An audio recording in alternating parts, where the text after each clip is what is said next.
Hello everyone, मैं हूँ रंजीता। बच्चों, आज के वीडियो में हम लोग अपने हिंदी पाठ्य पुस्तक बसंत भाग 2 कक्षा 7वीं से पाठ 8वां पढ़ेंगे। इस पाठ का शीर्षक है शाम एक किसान। बच्चों, यह एक कविता है, शाम एक किसान, और इस कविता के कवि हैं सर्वेश्वर दयाल सक्सेना। तो थोड़ा सा कवि के बारे में जानते हैं। सर्वेश्वर दयाल सक्सेना जी का जन्म 15 सितंबर 1927 को उत्तर प्रदेश के बस्ती ज़िले में हुआ था। इलाहाबाद से उन्होंने बीए की और सन 1949 में एमए की परीक्षा उत्तीर्ण की। सर्वेश्वर दयाल सक्सेना मूलतः कवि एवं साहित्यकार थे। उन्होंने दिनमान पत्रिका का कार्यभार संभाला। वे मानते थे कि जिस देश के पास समृद्ध बाल साहित्य नहीं है, उसका भविष्य उज्जवल नहीं रह सकता। अतः वे 1982 में प्रमुख बाल पत्रिका पराग के संपादक भी बने। 24 सितंबर 1983 को नई दिल्ली में उनका निधन हो गया। तो बच्चों, कवि के बारे में हमने जाना। अब चलिए बढ़ते हैं कविता की ओर। तो यह जो कविता है, जाड़े के मौसम का एक शाम है और उस शाम को कवि ने एक किसान के रूप में प्रस्तुत किया है।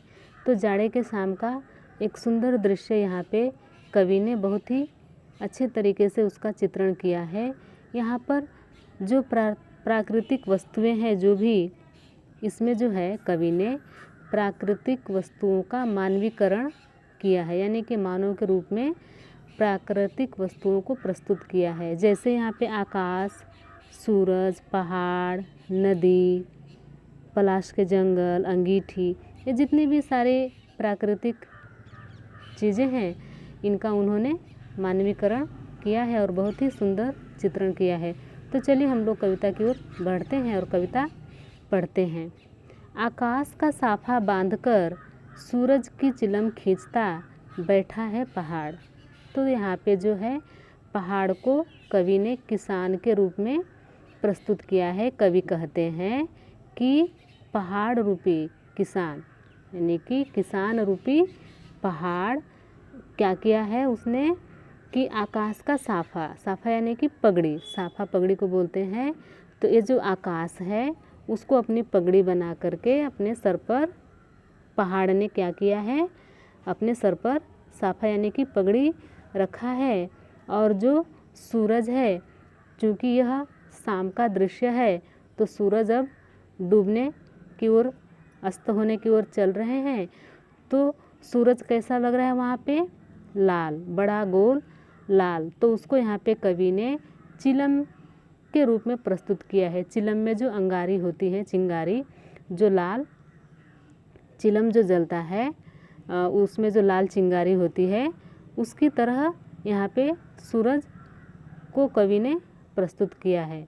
तो यहाँ पे देखिए बच्चों, पहाड़ को कवि ने किसान कहा है और आकाश को उस किसान का पगड़ी कहा है, और सूरज जो अस्त हो रहा है बड़ा लाल गोल, उसको कवि ने कहा है कि वह चिलम में जैसे अंगारी रखी जाती है लाल, उस तरह से यह सूरज प्रतीत हो रहा है कि वह किसान क्या कर रहा है, चिलम खींच रहा है। यानी कि चिलम वो मतलब मुंह में लगाकर, मतलब पीने वाला चीज़ होता है, तो ऊपर जो अंगारी लाल उस चिलम पे जलती है, उसी तरह से सूरज यहाँ पे प्रतीत हो रहा है। तो इस पहले पैराग्राफ में कवि ने कहा है कि जो पहाड़ रूपी किसान है, वह आकाश का साफा यानी कि पगड़ी अपने सर पे बांधकर और सूरज को चिलम के रूप में खींचता हुआ शाम के समय में बैठा हुआ है। घुटनों पर पड़ी है नदी चादर सी, पास ही दहक रही है पलाश के जंगल की अंगीठी। अंधकार दूर पूर्व में सिमटा बैठा है भेड़ों के गल्ले सा। तो इस पैराग्राफ में कवि कहते हैं कि वह जो पहाड़ किसान के रूप में बैठा है, वहीं से नदी जो है बह रही है उसी पहाड़ के नीचे से, पास से। तो वह नदी कैसे प्रतीत हो रही है? जैसे कि किसान ने अपने घुटनों पे चादर ओढ़ रखी है।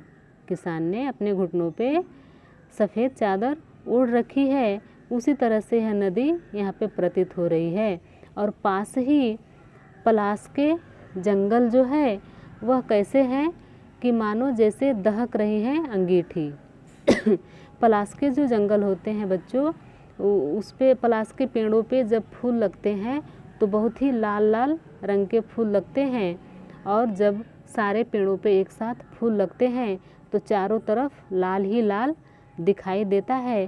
क्योंकि यहाँ पे शाम का मौसम है, सूरज अस्त होने की तरफ जा रहा है, तो पास ही में जो पलाश का जंगल है, पलाश के पेड़ों का जंगल, उस पे लाल लाल फूल जो लगे हुए हैं, वह फूल कैसे लग रही हैं, मानो जैसे अंगीठी दहक रही हो। अंगीठी यानी कि ठंड के दिनों में लोग जो हैं आग जो जलाते हैं, वह लाल लाल अंगारे जो दहकते हैं, उसी को यहाँ पे जो है अंगीठी के रूप में कवि ने प्रस्तुत किया है। तो यहाँ पे वह किसान जो है सूरज की चिलम खींचता हुआ और ठंड का मौसम होने के कारण अंगीठी, मानो कि जैसे किसान अंगीठी से क्या कर रहा है, यहाँ पे आग सेक रहा है। तो यहाँ पे जो है कवि ने इस पलाश के जंगल को अंगीठी का चित्रण किया है कि अंगीठी की तरह लाल लाल अंगारे जो है दहक रहे हैं। और दूर जो है पूर्व में अंधकार जो फैला हुआ है, क्योंकि यहाँ पे सूर्य जो है पश्चिम दिशा में अस्त होते हैं, तो पूर्व दिशा में जो हल्का हल्का अंधेरा फैल रहा है, वह अंधेरा कवि को कैसे लग रहा है कि जैसे मानो कि भेड़ों के गल्ले, यानी कि भेड़ों का झुंड जो है सिमटा हुआ बैठा हुआ है, ऐसे प्रतीत हो रहा है। इसके आगे वाला जो पैराग्राफ है, इसमें जो है कि अचानक बोला मोर, जैसे किसी ने आवाज़ दी, सुनते हो। तो तभी यह जो यहाँ का शाम का जो चित्रण है एकदम शांत है। तभी उस शांत भरे माहौल में अचानक मोर बोल उठता है। तो उस मोर का बोलना कवि को ऐसे प्रतीत होता है कि जैसे कि किसी ने आवाज़ लगाई कि उस किसान को, जो किसान चुपचाप बैठा हुआ अंगीठी सेक रहा है, तो मानो कि उसे किसी ने आवाज़ लगा दी कि सुनते हो। तभी क्या हुआ कि उस आवाज़ के आते ही जो वहाँ पे शांत माहौल था चारों तरफ, उसमें क्या हो जाता है, हलचल हो जाती है। तो आवाज़ आते ही चिलम औंधी, धुआं उठा, सूरज डूबा, अंधेरा छा गया। तो उस मोर के बोलते ही, आवाज़ आते ही, और यहाँ पे तुरंत सूर्य का अस्त हो जाता है, सूर्यास्त हो जाता है।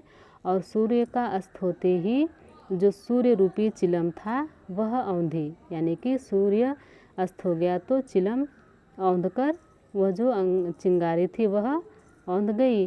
और धुआं उठा, धुआं उठा यानी कि अंधकार छा गया। चिलम के औंधते ही, यानी कि सूर्य के अस्त होते ही धुआं उठा, यानी कि अंधकार हो गया, सूरज डूब गया और चारों ओर अंधेरा छा गया। तो इस तरह से इस कविता में कवि ने जो है प्राकृतिक वस्तुओं का बहुत ही सुंदर मानवीकरण किया है, मानवीकरण चित्रण किया है। तो बच्चों, यहाँ पे हमारा कविता जो है समाप्त होता है। तो इस वीडियो को आप लोग अच्छे से देखें, पढ़ें और समझें। Thank you.